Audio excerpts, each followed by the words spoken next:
Nous devons tout juger dans nos vies selon la valeur et la nature de ce qui est incorruptible. Vous devez vous arrêter un peu et penser à cela.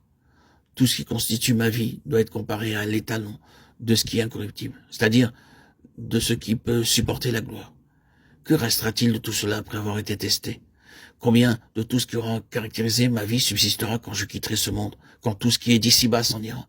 Qu'est-ce qui réapparaîtra encore marqué par la gloire éternelle? C'est un sérieux défi. Mais c'est ainsi que le ciel voit les choses, et c'est à cela que le ciel travaille. La raison de l'œuvre du Seigneur en nous est selon cette loi, cette norme. Qu'il y ait peu de choses corruptibles, passagères, transitoires, et faire que tout soit incorruptible. Quelle sera en nous, finalement, la proportion de l'incorruptible par rapport au corruptible? Je pense qu'il y a peu de questions plus solennelles et plus sérieuses qui pourraient être posées ou à laquelle nous pourrions être confrontés que celle-là.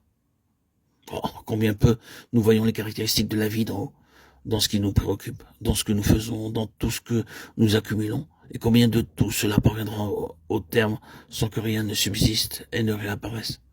Combien de tout cela peut être considéré comme réellement incorruptible, ou est-ce uniquement fait sur la base de ce qui est notre et corruptible? Je disais que notre première déclaration prendrait toute sa signification quand nous commencerions à considérer cette question. Dieu est principalement préoccupé par la valeur intrinsèque. Ce n'est pas pour lui une affaire approximative, c'est une affaire absolue. Le feu éprouvera ce qu'est l'œuvre de chacun. 1 Corinthiens 3,13. C'est ce que nous dit la parole de Dieu. C'est une affirmation universelle et impérative. Le feu éprouvera. C'est impératif. L'œuvre de chacun. C'est universel. Et je pense à la lumière du Nouveau Testament que nous serions dans l'ouvrier en ajoutant que le feu éprouvera chaque homme. Et non seulement son travail, le feu testera chaque homme. Le feu peut signifier beaucoup de choses. Il peut signifier des épreuves personnelles dont Pierre parle. L'ardente épreuve testant la foi, éprouvant l'or. Cela peut être l'épreuve des églises dans la persécution et la souffrance. Et Dieu sait combien cela peut être vrai dans beaucoup de parties de ce monde. L'épreuve ardente de l'église. Mais quoi que le feu puisse signifier dans ses multiples applications, c'est ce qui classe les choses par catégorie d'appartenance. Le feu met le corruptible dans la catégorie de ce qui est corruptible et le fait reconnaître comme corruptible. Il appartient à cette catégorie. Le feu le déclare. Le feu, d'autre part, classe ce qui est incorruptible dans sa catégorie. Et ce feu n'a aucun pouvoir sur ce qui appartient à ce qui est incorruptible. Il a défini l'une ou l'autre nature. C'est périssable et passager, ou bien c'est impérissable et permanent. Le feu fait cela.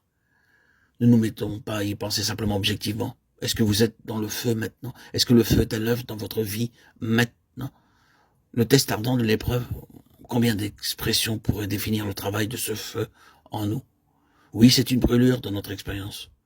Nous connaissons déjà cette épreuve individuelle du feu. Que fait le feu? Pourquoi le feu?